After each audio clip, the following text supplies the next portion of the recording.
Salut, c'est Alex de Tennis Attitude. Bienvenue dans cette nouvelle vidéo. On va aborder un concept de façon très rapide qui va concerner la mise en place de la main sur le manche en fonction des différentes prises.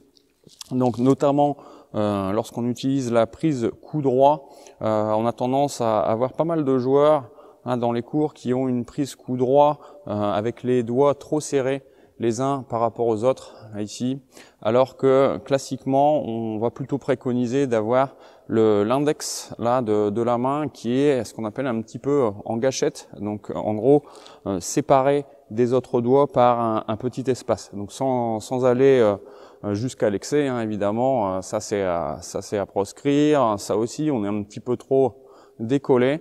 Mais là ici, en gros, le top ce serait de pouvoir juste passer là ici un doigt là qui marquerait l'espace entre l'index et les autres doigts de la main. Cet aspect du doigt un petit peu en gâchette va pouvoir à un moment donné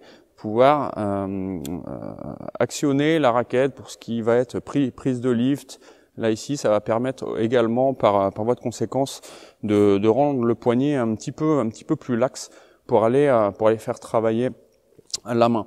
Donc là, quand on parle de tout ça, c'est ce qu'on appelle la prise courte et la prise longue. En fait, une prise longue serait une main très étalée sur le manche, alors qu'une prise courte, on aurait une main qui prend très peu de place sur le manche. Donc si on aborde un petit peu le côté revers, donc lorsqu'on a un revers à une main, on va plutôt être sur une prise semi-fermée de revers ou fermée de revers.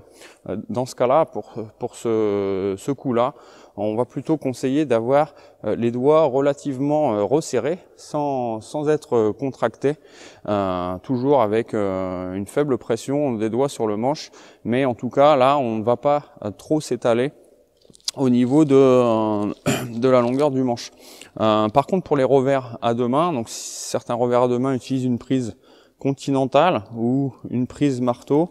Là, on peut retrouver, sans aller trop marquer l'espace entre l'index et les autres doigts, on peut quand même allonger légèrement la main de façon à ce qu'il y ait une certaine oblique sur le manche et non pas, pour le revers à deux mains, une main qui serait trop parallèle au manche. Voilà, c'est un petit peu technique. De toute façon, quoi qu'il arrive, il faut tester différentes choses, différents écartements des doigts, des prises longues, des prises courtes.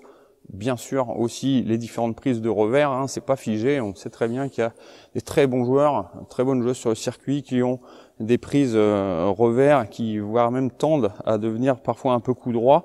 Donc voilà, c'est une histoire de test. J'espère que ça peut en tout cas vous aider dans votre démarche à progresser. Voilà, à bientôt pour une autre vidéo. Salut!